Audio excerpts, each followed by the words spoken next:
Morning decisions. A creamy mocha frappuccino drink? A sweet vanilla? Maybe a smooth caramel? Or that white chocolate mocha? Whichever you choose, delicious coffee awaits. Start your day with bottled Starbucks Frappuccino drinks. Pick up a bottle near you wherever you buy your groceries. Acura's all-new ADX, a compact SUV that isn't just built for one thing. It's precision-crafted for everything. To escape the grind with available all-wheel drive. To go with your flow with available Google built-in. Hey Google, turn it up. Okay, turning up the volume. And crafted to be heard with an available Bang & Olufsen premium sound system. The all-new Acura ADX, crafted to match your energy. Acura, precision-crafted performance. Take your vibes and go, go, go, go. Google is a trademark of Google LLC.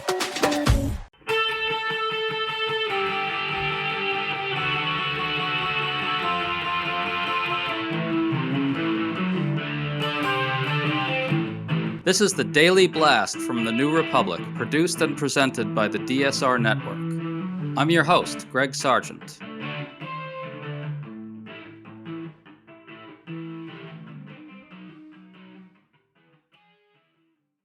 The House GOP is forging ahead with its massive domestic policy bill implementing President Donald Trump's agenda. And it's becoming absolutely clear that it will seriously screw over Trump voters. But you don't have to take my word for it. Senator Josh Hawley, a staunch ally of Trump, went on CNN and said this in strikingly direct terms.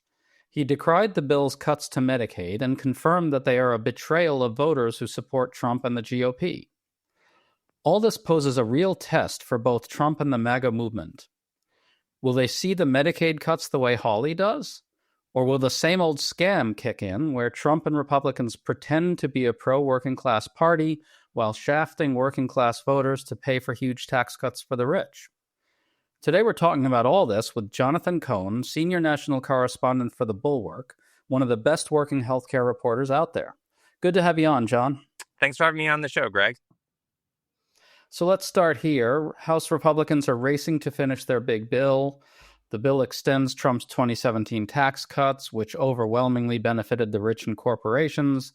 And to offset this, it also dramatically slashes the safety net, with large cuts going to Medicaid. John, can you explain what the bill does on Medicaid exactly? Yep, there's a couple of different baskets of cuts. The biggest one is a set of work requirements, which you've probably heard about. You have to show that you're working or you can't stay on the program. There's a second set of changes, which sounds super technical, about how often your eligibility gets checked and your enrollment, but makes it basically harder to stay on the program. There's a third set of changes which affect the way states finance their benefits, and then there's a couple of miscellaneous changes. There's different justifications for all of them. They add up to about $800 to $900 billion. The thing to remember, I always say, is that you can go into the pros and cons for either one of them, but at the end of the day, you take that much money out of Medicaid, it's going to translate to less health care for people. There's no doubt that this cuts Medicaid benefits, right? Can you go into that? Yeah. So, one way or another, the basic rule here is if money is coming out of Medicaid, for the most part, it is coming out of healthcare for people. Either it's going to be fewer people covered, or it's going to be fewer benefits for people who are on Medicaid. Now, it won't always look like that directly. A lot of times, it'll be these sort of technical adjustments on various formulas or procedures. But one way or another, less money is going into the program. And one of the realities, what's going to happen is either, again, sometimes people are going to lose coverage. So, I count that as a benefit, cutting benefits. You're cutting all the benefits. To me, what's a benefit cut? Well, if you've taken someone off Medicaid, they've lost all their Medicaid benefits. So to me, that's a benefit cut. But there's sort of a second, more indirect way that benefit cuts can happen, which is that states have a lot of latitude over how they design their Medicaid programs. It's a very complicated law, and there's like whole sets of benefits that people like you and me would take for granted, like prescription drugs, some forms of long-term care. And basically, when states get squeezed, when they don't have enough money, sometimes they'll react by sort of pulling back on those benefits. And so they might say, we're no longer going to offer this, or we're no longer going to offer this optional benefit to, certain classes of people. And then there's an even more indirect way they can cut benefits, which is that, states have a lot of leeway over what they pay for services. Remember, Medicaid is an insurance program, so it's paying doctors, it's paying hospitals, it's paying therapists. Well, if you're a state and you're trying to save money, sometimes what you do is you just pay, you tell all the hospitals and the doctors and the therapists you're paying them less. Well, That's fine. But if you do that, it's going to be harder for people who get those benefits to find providers, to find their services. So that, to me, is also an indirect way of cutting benefits. To stay up to date on all the news that you need to know, there's no better place than right here on the DSR Network. And there's no better way to enjoy the DSR Network than by becoming a member. Members enjoy an ad-free listening experience, access to our Discord community, exclusive content, and more. Use code DSR2025 for a 40% off discount on sign-up at thedsrnetwork.com/buy.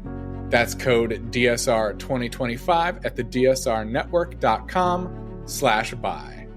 Thank you, and enjoy the show.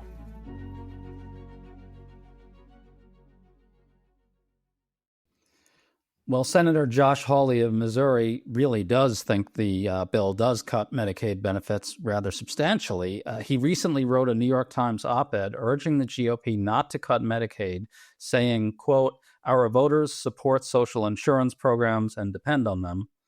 On CNN, interviewer Manu Raju asked him about this claim and the current House GOP bill's Medicaid cuts. Then this happened. Republicans now, thanks to Donald Trump, are the party of the working class. Mono, you referenced the returns from the last election. The big majority of working class voters voted for the GOP. That means now the GOP needs to deliver for them. And we do that by giving them tax relief. We do that by bringing down their health care bills. We don't do it by cutting Medicaid. If this bill becomes law, are you concerned that Republicans could face a severe blowback in the elections next year? Oh, this bill is not going to become law in its current form, not least because President Trump won't sign it. Manu, I've talked to him about this personally multiple times. He has been crystal clear in public, too. No Medicaid benefit cuts. We need to give a tax cut to working people, not raise their taxes when it comes to health care, not take away their health care benefits. I hope this bill will get refocused on delivering relief for working families. That's what we ought to be doing. So Senator Hawley's MAGA credentials are pretty good, and here he suggests that the House GOP bill's cuts to Medicaid are a serious betrayal of Trump GOP voters. That's quite an admission about the Republican Party. Your thoughts on this, John? Yeah, I was listening to that CNN interview, and my first thought was, if you didn't tell me who was speaking, and, you told me that was coming from a liberal Democrat or somebody like Henry Waxman, the great senior now retired member of the House, who was like a father of the modern Medicaid program, I would believe it because it sounded like something they would say. And then I immediately thought ahead to the next election. And I'm thinking, if I'm a House Republican running for re-election and I voted for some of this, that I'm going to be running in an ad. Someone's going to be quoting Josh Hawley in that ad. They're just going to run his sound and say, especially, if it's a place like Missouri where they know Josh Hawley, here's, Representative X voted for Medicaid cuts. Josh Hawley, MAGA Republican, said, these will harm, working class voters. You could literally quote him. So it was really remarkable. This was, and the op-ed in the Times was really, it was the same thing. The rhetoric was indistinguishable from what a liberal defender of Medicaid would say. Well, I want to flag something else that Senator Hawley said in the CNN interview. He said Trump won't sign this bill because Trump sees all this his way. Has Senator Hawley forgotten that Trump tried to repeal the Affordable Care Act entirely during his first term? Has he forgotten that the Republican Party's central obsession for more than a decade, up until very recently, was to destroy the ACA? The GOP philosophically hates social insurance programs. Can you talk about this big picture?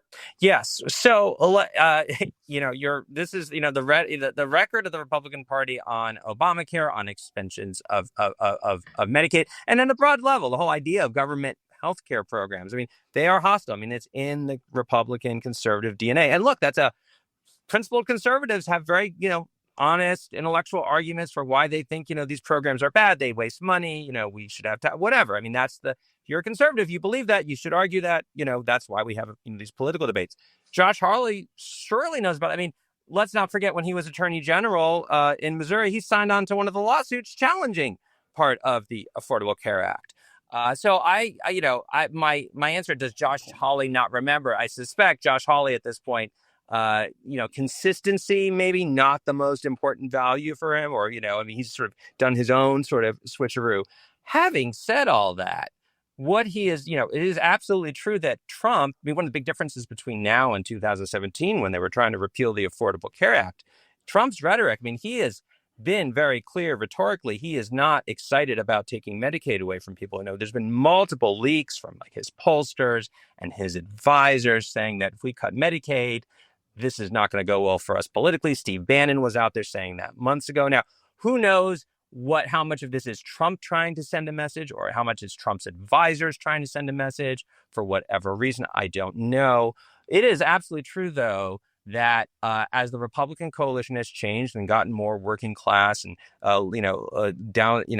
lower income voters, and as Medicaid has become more and more vital to this population, that the prospect of cutting Medicaid comes with much greater political peril for the Republicans than it did even 5 years ago. And Missouri is your classic example.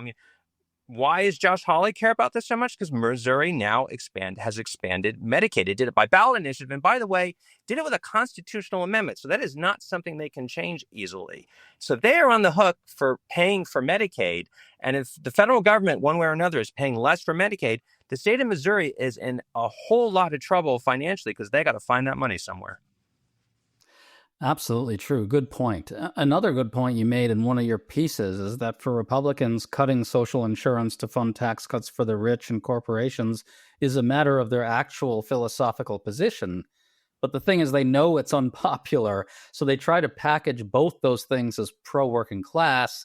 Tax cuts for the wealthy are supposed to spur investment in working class job creation, and cutting Medicaid is supposed to be about rooting out waste and fraud and abuse, which working class voters are supposed to see as being in their own interests. But the thing about these Medicaid cuts is that they will hurt the working poor. Can you talk about that? Yes. They are desperate to sort of, the last whole 2 months, this entire debate as it has unfolded so far has been one attempt after another by the Republicans to present their Medicaid cuts as something other than Medicaid cuts. We're making the program more efficient. We're actually protecting that. We're fortifying it so it can really serve the most needy people.